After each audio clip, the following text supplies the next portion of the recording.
Watch this here. I want to say this again. Let me bring this by you again. Treating people with respect, and on a daily basis, hold on, is one of the most important things a leader can ever do. You know what it does? It helps these type of tensions and these type of conflicts. It helps it to foster trust and improve your effectiveness. So when you can continue to serve under pressure, it helps to improve your effectiveness. But when you're under pressure, you talk about, I couldn't make it, and intentionally missing church because you vexed. You better pray you don't die before there's another church there because you're going to hell. You're going to leave the work of God because somebody made you. And then you're going to call Pastor, I just want you to know I love you and I pray. You can't be praying for me when you leave me stranded. I left you to be one of our head or moderators. And the night when I needed you to carry the service, you did not show up talking about you was vexed. Real. Go back home and finish be vexed. No, but the church is like, we're looking for someone to babysit us all the time. Only in the church, you know. Only in the church. We don't try that on our job. You're going to do your job. You're going to do that. And so what we need to understand, and so it helps your effectiveness. It helps to create a culture. Listen, creating a culture of respect is more than just the absence of disrespect. Because you may not be a disrespectful person because it's going to take more than just disrespect. Respectfulness can be what's shown in many different ways. But it often starts with showing that you truly value others' perspectives and making an effort to build the ministry.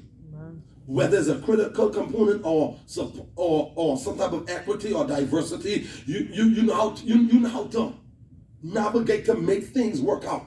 The third one is compassion. Compassion is what? Is one of the most powerful and important acts of leadership. What word that is? Compassion. It's more than simply showing empathy or even listening and seeking to understand. You know why? As compassion requires what leaders to do what? Act on what they learn. You have to learn. You have to act. The thing is, we don't act on what we learn. And so you act different. And pastors, you try to figure out, I just teach this thing the other night. Oh God, what are you doing right here? The most painful thing is to ever experience someone who you have trained, you have taught, you sit them down and give them quality time. Train them, and after the training, they still come and do something completely different from what you've trained them to do.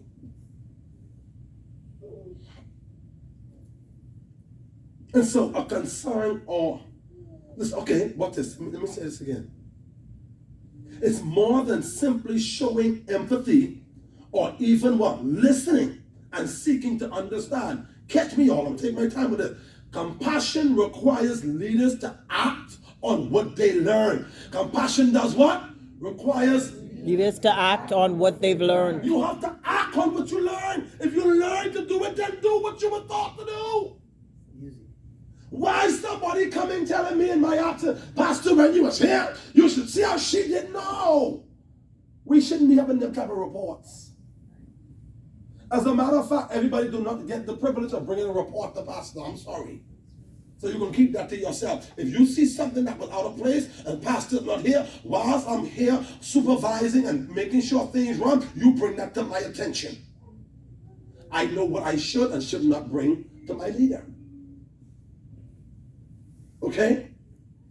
And so, after someone shares a concern or speaks up about something, for example, they wouldn't feel truly hurt if their leader doesn't then take some type of meaningful action of the information that was given.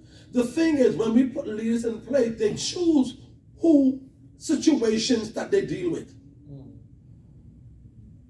And so you can have a situation that's affecting you so bad in ministry, and because we don't really take certain things to Pastor, you are one of the leaders, I should come to you. And because that's your friend who I come to you for, or your cousin.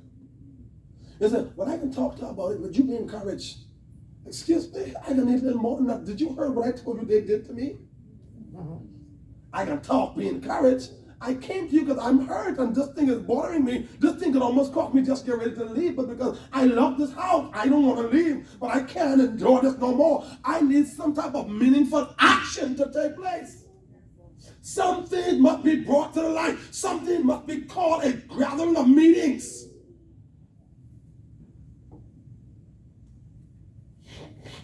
What's this? This is the core of compassion, compassionate leadership. And you know what it does? It helps to build trust.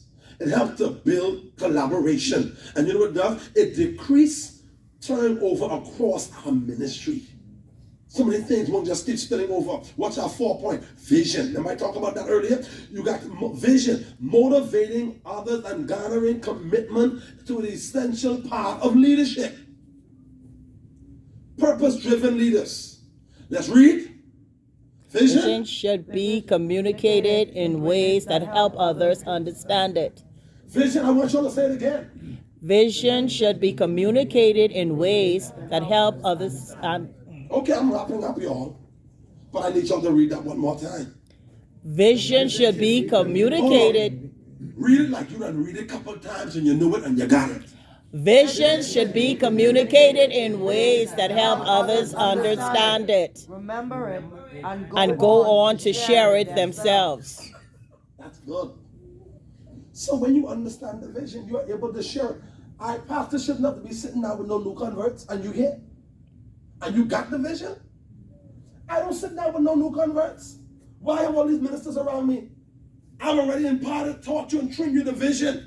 You are preachers, you are ministers, you are associates, you are helpmeets. Why am I doing that?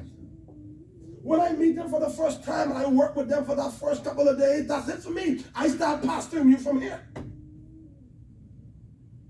Only if there is a family issue that was brought to one of the leaders' attention that I need to meet with you as an urgency, whether you came as a single mother and you have a husband but he ain't into that, then you need to have a talk with me so I can tell you, hey, listen, that's your husband there. We ain't getting in your husband drama. We ain't into all that, but you are free to come here whenever you want to. And it's my job to try to see how well I can reach out to find who this husband is, to have a word. You understand? Because you have a lot of these women that desire to be in the ministry. They see some great, but they see something like this is the place. I can feel the Spirit of God. I can feel this is why I can worship freely. But the husband ain't down with that. And if he's the devil, then you know just what's going on. You know? And so sometimes it takes for some type of family counsel where the pastor now has to step in because I can't stop you from coming to God's house. I'm sorry, sir. I can't stop your wife. Once that door open, we have to accept her. That's right. Now, if you need family counsel and you need to come and meet with you, we can set up a date and we can meet and we can discuss this and I can give us some highlights and give you some. But for right now, you ain't coming to me, so I can't fix your situation. The only thing I can do is accept your wife when she walk in. That's true. I tell you, oh, you got to come on your husband so you can't be here. No. Now, there's some areas in ministry I cannot position you. But I can't stop you from coming here. Okay? But that's another story for it. But we're talking about being able to foster and carry out the vision. And so